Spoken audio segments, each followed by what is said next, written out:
Hello everyone. आज हम बात करेंगे मेंटल डिसऑर्डर के बारे में। और जो मेरा पहले वाला मेंटल हेल्थ का किसी ने वीडियो नहीं देखा है तो वो चैनल पे जाकर ज़रूर देखिए, क्योंकि ये उसी का कंटिन्यूएशन है। ठीक है। मेंटल डिसऑर्डर क्यों होता है? हमारी बॉडी में फीलिंग्स होती है, love, guilt, emotions like angriness, fear, anxiety. ये सारी चीज़ें नॉर्मली भावनाएं सबके अंदर होती हैं। ये भावना जब भी बहुत ज़्यादा हो जाती है, अनयूजुअल अमाउंट से ज़्यादा, तो वो रूप ले लेती है मेंटल डिसऑर्डर का। ठीक है।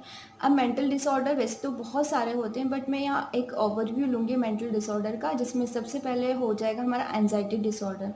एंजाइटी डिसऑर्डर में सबसे पहले आता है हमारा फोबियाज़। फोबियाज में क्या होता है, एक आपको फियर हो जाता है किसी चीज़ का, लाइक वो एनिमल फियर हो सकता है, एनवायरमेंटल फियर हो सकता है, या पर्टिकुलर सिचुएशन से रिलेटेड फियर हो सकता है। कई बार किसी को मेडिकल ट्रीटमेंट से रिलेटेड भी फियर होता है। अब ये सारी चीज़ें सुन के आप सोचेंगे कि ये तो सबको होता है, तो इसमें क्या अलग चीज़ है? इसमें अलग ये चीज़ है कि इसके साथ साथ आपको एक फिजिकल सिम्टम्स भी कई बार आने लग जाते हैं, जैसे कि पल्स रेट बढ़ना, हार्ट बीट बढ़ना, और स्वेटिंग होना, और कई बार अनकॉन्शियस हो जाना या सेमी कॉन्शियस हो जाना। ठीक है। ये सारी चीज़ें। उसके बाद में जो सेकंड होता है, इसमें होता है ऑब्सेसिव कंपल्सिव डिसऑर्डर, जिसमें क्या होता है कि एक अनरीजनेबल सिचुएशन बॉडी ब्रेन में चलती रहती है, जो ओवर थिंकिंग की प्रोसेस की वजह से होता है। ठीक है। ये होता है ऑब्सेसिव कंपल्सिव डिसऑर्डर, जिसमें आप किसी पर्टिकुलर चीज़ को ही सोचते रह जाते हैं, उसी के बारे में सोचते रह जाते हैं। ठीक है। या फिर वही चीज़ करते रह जाते हैं। ठीक है। फॉर एग्जाम्पल, लाइक कोई एक पर्टिकुलर लेडीज है या कोई भी पर्सन है जो पर्टिकुलर एक ही चीज़ कर रहा है। जैसे मैंने कई बार, जब मैंने मेंटल हॉस्पिटल विजिट किया है एक दो बार, तो वहाँ पर देखा है कि एक लेडीज़ हैं जो पोछा लगा रही हैं। वो पोछा लगा रही हैं और उसी पट्टी को बार बार क्लीन कर रही हैं, जिसको वो कर चुकी हैं। वहीं पर ही बार बार बार बार बार बार क्लीनिंग कर रही हैं। ठीक है। उसके बाद में हो सकता है थर्डली हमारा इसमें हो सकता है कई बार बहुत ज़्यादा पेशेंट, जैसे कि सडन फीलिंग ऑफ टेरर है ना।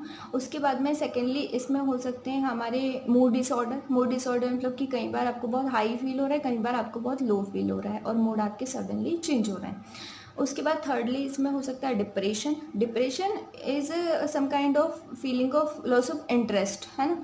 किसी भी चीज़ में इंटरेस्ट कम हो जाता है और आप एक आइसोलेशन में रहना चाहते हैं, अलोन रहना चाहते हैं, और फिर धीरे धीरे आप उस पर्टिकुलर स्टेट में ही रह जाते हैं।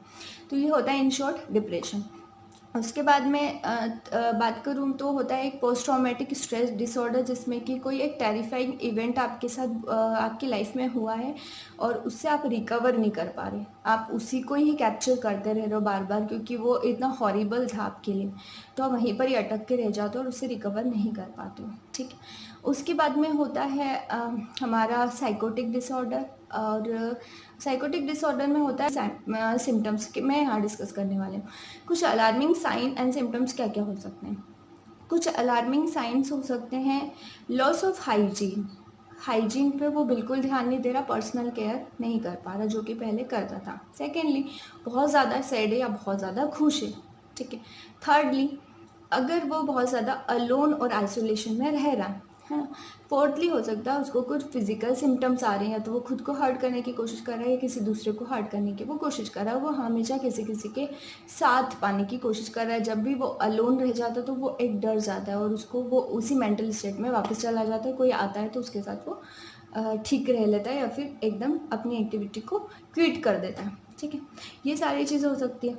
उसके बाद में जो कुछ सिम्टम्स हो सकते हैं वो ये हो सकते हैं कि कुछ हार्मोनल डिसबैलेंस हो गया हो, अभी सडन उसका कोई ऑपरेशन हुआ हो, या सडन उसको कोई बहुत बड़ी बीमारी के बारे में पता चला हो, है ना। तो ये भी हो सकता है। हार्मोनल इम्बैलेंस हुआ हो कोई भी, जैसे कि लाइक थायराइड अभी डायग्नोस हुआ है, या फिर पीसीओडी, जिनको है वो लोग जानते हैं पीसीओडी क्या होता है। ये सारी चीज़ों की वजह से भी कई बार डिप्रेशन होता है, या फिर डिप्रेशन की वजह से भी कई बार ये सारी चीज़ें होती है, या फिर other type of mental disorders हो सकते हैं। ट्रीटमेंट में जो हो सकता है वो सबसे पहले होता है एंटी डिप्रेसेंट मेडिसिन, और सिम्टोमेटिक रिलीफ मेडिसिन हो सकती है। जो भी सिम्टम्स आपको फिजिकली आ रहे हैं या किसी बीमारी की वजह से आप मेंटल डिसऑर्डर में गए तो उनका ट्रीटमेंट। उसके साथ साथ हो सकती है एक प्रॉपर बैलेंस डाइट। ये विटामिन एंड मिनरल्स कुछ ऐसे होते हैं जिनके डेफिशिएंसी की वजह से भी कई बार आपको मेंटल डिसऑर्डर्स हो जाते हैं, तो वो एक प्रॉपर बैलेंस डाइट या न्यूट्रिशन की वजह से ठीक हो जाते हैं। अब उसके बाद मैं बात करूँ साइकोथेरेपी की। साइकोथेरेपी की बात करने से पहले मैं बात करूँ मेडिटेशन, योगा एंड फिजियोथेरेपी। ये सारी चीज़ें भी आपको डिप्रेशन या मेंटल डिसऑर्डर से बाहर निकालने का काम कर सकती है, ठीक है। उसके बाद में मैं बात करूँ अगर फोकस्डली साइकोथेरेपी के बारे में, तो साइकोथेरेपी में जैसे कुछ थेरेपीज होती है, कॉग्निटिव थेरेपी, फैमिली थेरेपी, कुछ होती है ग्रुप्स थेरेपी, जिसमें 10 से 15 लोगों का एक ग्रुप रहता है, उनको पर्टिकुलर एक्टिविटी दी जाती है करने के लिए और एक पर्टिकुलर थॉट प्रोसेस क्रिएट करने की कोशिश की जाती है, या उनका जो नेगेटिव थॉट प्रोसेस है उसको चेंज करने की कोशिश की जाती है, जिसको बोलते हैं बिहेवियर थेरेपी, ठीक है। फैमिली थेरेपी कब दी जाती है, जबकि जो मेंटली अनहेल्दी पर्सन है, वो बच्चा है छोटा, या उसकी ऐसी एज नहीं है, या फिर कोई एक पर्टिकुलर रीज़न ऐसा है जिसकी वजह से उसकी फैमिली को इन्वॉल्व करना ज़रूरी है, तो दी जाती है फैमिली थेरेपी, ठीक है। वो डिपेंड करता है कि कॉज क्या है और किसकी वजह से वो इस स्टेट में पहुंचा है, ठीक है। इन सारी थेरेपीज का अगर मैं एक मोटे तौर पर सार निकाल के बताऊं तो वो ये होता है कि आपका एक नेगेटिव थॉट प्रोसेस होता है, जिसकी वजह से ब्रेन उस थॉट प्रोसेस को बार बार गियर करता है अपने में, और उससे कॉप अप करने की वजह से फिर वो जो रिएक्शन देता है वो भी नेगेटिव होती है ना। तो बिहेवियर थेरेपी में क्या होता है, या किसी भी तरह की थेरेपी में जो मोस्ट कॉमन कॉन्सेप्ट है वो ये होता है कि वो आपकी थॉट प्रोसेस को चेंज करने की कोशिश करते हैं और उसको जितना हो सके उतना पॉजिटिव करने की कोशिश करेंगे। पॉजिटिव थॉट प्रोसेस जब ब्रेन में जाएगा तो वो पॉजिटिव रिएक्शंस लेके बाहर आ जाएगा, जिसको बोलेंगे अ हेल्दी मेंटल डाइट। आप 7 डेज़ का चैलेंज लेके देखिए, जिसमें आप सोचिए कि आपके आसपास जितनी भी चीज़ें हो रही हो, वो नेगेटिव हो या पॉजिटिव हो, आपको सिर्फ पॉजिटिव सोचना है। तो जब आप ऐसा करेंगे तो धीरे धीरे ये एक हैबिट डेवलप हो जाएगी और आपका ब्रेन उसको पॉजिटिव मस्कुलर टेंशन के रूप में लेगा, ठीक है, और पॉजिटिव रिएक्ट करेगा और आप अपने आप हो जाएंगे मेंटली हेल्दी। तो मेंटली हेल्दी रहना भी उतना ही ज़रूरी है जितना कि फिजिकली हेल्दी रहना ज़रूरी है, ठीक है। तो बने रहिएगा इस वीडियो के साथ, और नेक्स्ट वीडियो में हम बात करेंगे फिर से एक अच्छे टॉपिक के साथ। और अगर आप कोई टॉपिक चाहते हैं जिस पर मैं वीडियो करूँ तो मुझे कमेंट सेक्शन में लिखकर ज़रूर बताना। और सेफ रहना, मेंटली हेल्दी रहना और फिजिकली हेल्दी रहना। Stay fit, stay safe.